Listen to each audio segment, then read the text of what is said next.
During my senior year of high school, I was voted most likely to find a cure for AIDS. And if you look in the yearbook for that year, where this award is documented, what you'll see a picture, and in that picture is me. I'm wearing a black and white checkered sport jacket, my big gold nerd glasses, a very skinny red tie, and I'm in front of a blackboard full of chemical reactions. And I'm holding this model of a molecule, and I'm looking at it like, what? Which was my attempt at the time to be funny, which failed.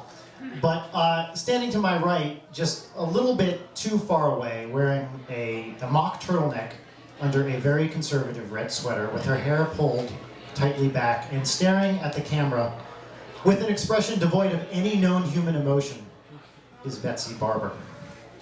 Now, Betsy and I, we didn't know each other incredibly well, but we did have one thing in common, which is that we were enormous nerds. We had all these classes together. Our freshman year, it was advanced biology. Our sophomore year was advanced chemistry. Our junior year was advanced physics. Our senior year, it was advanced chemistry. And not only did we have those classes together, we were in a bunch of clubs together. We were both musicians, so we were the co-directors of the performance club, as well as its only 2 members. We were also in the international club together, where I was the president and Betsy was the vice president. The sole mission of the international club being to go see one internationally themed Broadway musical per year. During my administration, we went to see Miss Saigon starring Lea Salonga. And I think you might see where I'm going with this, which is that Betsy and I were perfect for each other. At least that's what she thought.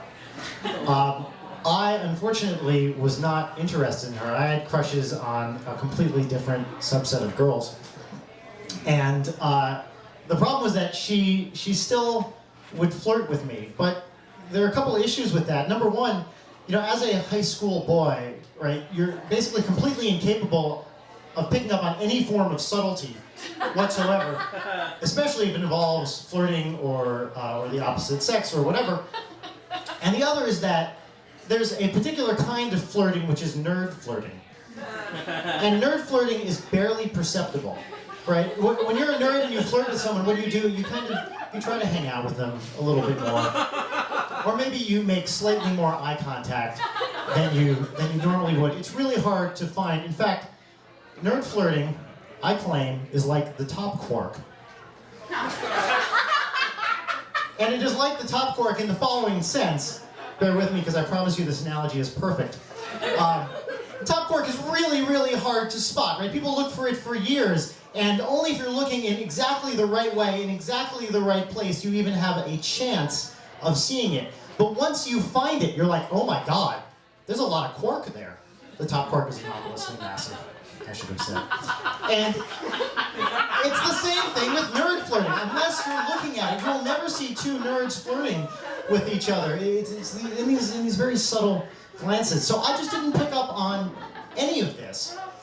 For example, one morning I came into school and there was a post-it note on my locker which said, "Hey Brian, see you this afternoon, signed, your female counterpart." And I'm thinking, I'm like, oh, my female counterpart? Who the hell is my female counterpart? Who in the school is the girl version of me? And I'm like, it's not Kelly DeStefano, because she's rich. And it's not Joya Smith, because she's a terrifying hippie. And it's not Denise Russ, because she's black. Who could it possibly be? And later in the... I'm not black. That's the only point I was trying to make. Thank you. And so later in that afternoon, Betsy comes up to me and she's like, "Hello, Brian, did you receive my note?" And I said, "What note?" And she goes, "The note earlier today, I put it on your locker." And being the sensitive young man that I was, I looked at her and I said, "Oh, that was you?" At which point she left crying.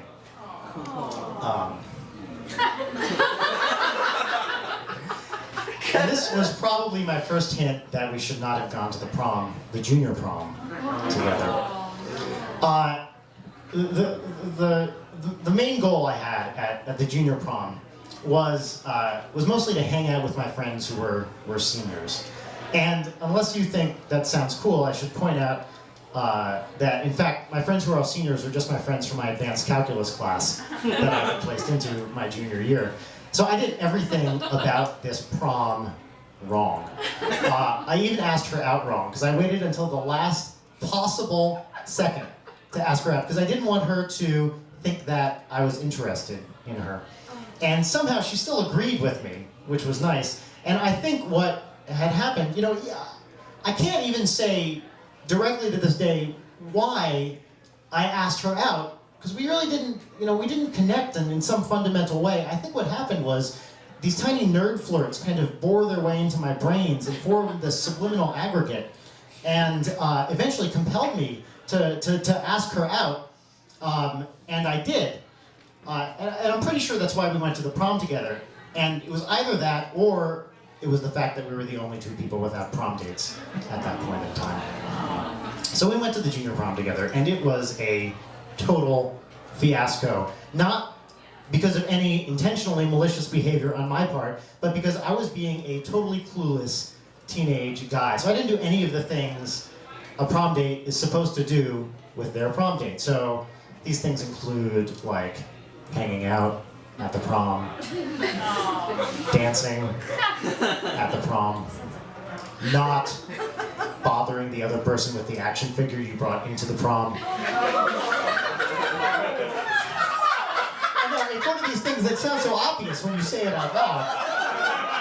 But at the time, I assure you, it was not. And so, in some sense, this prom actually became an amazing success because it convinced Betsy that we were not supposed to be together, because as the night wore on, she just got madder and madder and madder with me. And I realized that what I did, unintentionally, was I inceptioned her. I planted this little seed of dislike, which over the summer grew into this beautiful tree of hatred. But just like it was hard for me to figure out that she liked me, it was equally hard for me to figure out that she disliked me. And in fact, I didn't even find it out until roughly halfway through our senior year. There was this awards ceremony where they were giving out a bunch of academic awards, and I won a bunch of them. And she again left the room crying.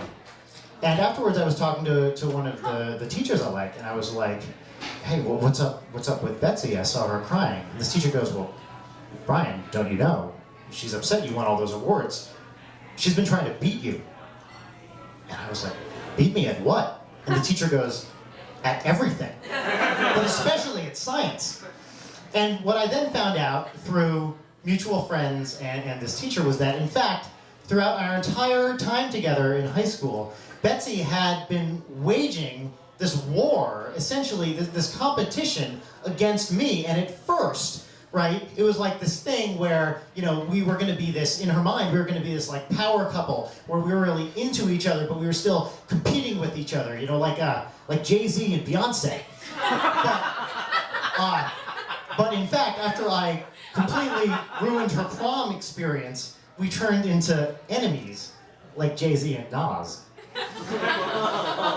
And by the time we got to this picture for the most likely to find a cure for AIDS award, there I was, obliviously mugging for the camera, and Betsy was standing there expressionless, which at the time I merely interpreted as her complete inability to experience joy. But, in fact, was the happiest she could have possibly been standing next to her mortal enemy. And I have to say that when someone really dislikes you, in my mind, you have two options, right? One is you can try to win them back to your side, and the other is you can be like, all right, let's see how far we can take this. And I am ashamed to admit that I chose option B. And I decided to see how much I could get on her nerves. And it was really easy to get on her nerves because she was a nerd and a typical like nerdy type of control freak. So like accidentally, you know, we'd be doing a lab report and somehow I would smudge it. Or accidentally, I would bring my action figure to class and have it talk to her. Like, hey Betsy, I'm He-Man. What's up? He-Man. You're never too old to play with He-Man.